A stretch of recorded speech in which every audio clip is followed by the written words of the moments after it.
పవన్ కు డబుల్ ధమాకా. స్టేట్ తో పాటు సెంట్రల్ లోనూ చక్రం తిప్పే అరుదైన అవకాశం. దేశ రాజకీయాలలో కీలక ఘట్టం చోటు చేసుకుంది.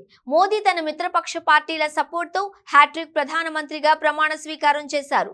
కేంద్రంలో మోదీ అధికారం చేపట్టడానికి మూడోసారి పీఎంగా ప్రమాణ స్వీకారానికి ఇటు ఆంధ్రప్రదేశ్ తో పాటు అటు బీహార్ నితీష్ కుమార్లు ఇద్దరూ కూడా కీలకంగా మారారు. ఈ నేపథ్యంలో ఇద్దరు నేతలు కూడా మోదీకి తమ మద్దతును ప్రకటించారు. ఇదిలా ఉండగా అందరూ భావించినట్లు మోదీ కేబినెట్ లో పవన్ కళ్యాణ్ కు కీలక మంత్రి పదవి ఉంటుందని అందరూ భావించారు. కానీ ఎవరు ఊహించని విధంగా ఈసారి టీడీపీ నుంచి ఇప్పటికే కేంద్ర మంత్రివర్గంలో Srikakulam MP Kinjarapu Rammohan Naidu, Guntur MP doctor Pemmasani చంద్రశేఖర్లకు మంత్రి పదవి దక్కింది.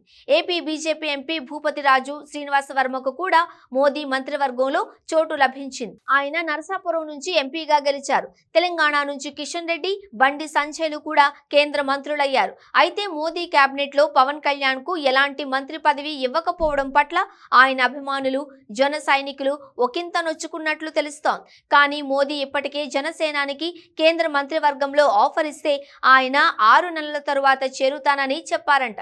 ఇప్పుడైతే ఏపీలో చంద్రబాబు కేబినెట్ లో ఉంటానని చెప్పినట్లు సమాచారం. ఏపీలో పవన్ కు డిప్యూటీ సీఎం, హోం మంత్రి పదవి ఇవ్వనున్నట్లు కూడా వార్తలు జోరుగా వినిపిస్తున్నాయి. పవన్ కళ్యాణ్ తో ఏపీలో బీజేపీ కొత్త గేమ్ స్టార్ట్ చేస్తుందని తెలుస్తోంది. పవన్ కళ్యాణ్ విషయంలో మాత్రం బీజేపీ పెద్దలు బడా ప్లాన్ వేసినట్లు తెలుస్తోంది. ఈ క్రమంలో పవన్ ప్రస్తుతం ఏపీలోను, భవిష్యత్తులో కేంద్రంలోనూ చక్రం తిప్పుతారని వార్తలు జోరుగా నడుస్తున్నాయి. ఏపీ ప్రజలకు మంచి చేయాలని తన మొదటి కర్తవ్యమని జనసేనాని పలుమార్లు చెప్పారు. రాజధాని నిర్మించడం, ఏపీకి స్పెషల్ స్టేటస్, పోలవరం, విశాఖ ఉక్కు కర్మాగారం సమస్యను పరిష్కరించడం వంటి ప్రధాన అజెండాలుగా ఏపీలో కూటమి పనిచేస్తుందని పవన్ తెలిపారు. దీంతో తొలుత నిరాశకు గురైన జన సైనికులు అసలైన పవన్ ప్లాన్ తెలుసుకుని ఆ తర్వాత ఫుల్ జోష్గా మారినట్లు సమాచారం.